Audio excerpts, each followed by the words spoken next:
مرحبا. يقولون ان الماي مال البيضة مو مستوية، البيضة اذا تشربها يساعدك على تغيير صوتك الى صوت ثاني. فانا بشرب الماي اللي داخل وباكل القشور بعد شراب الماي، وبشوف صوتي يتغير لو لا. بسم الله الرحمن الرحيم.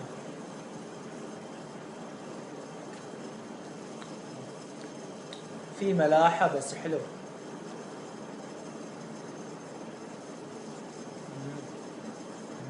لذيذ. شوفوا الحين وقت القشور.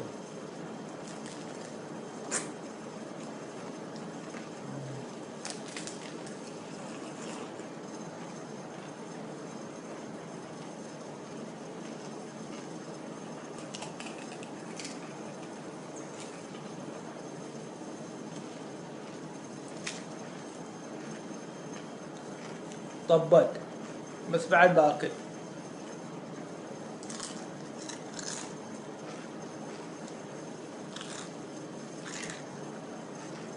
عشان تصدقون انا قاعد اكل. وشكرا لكم.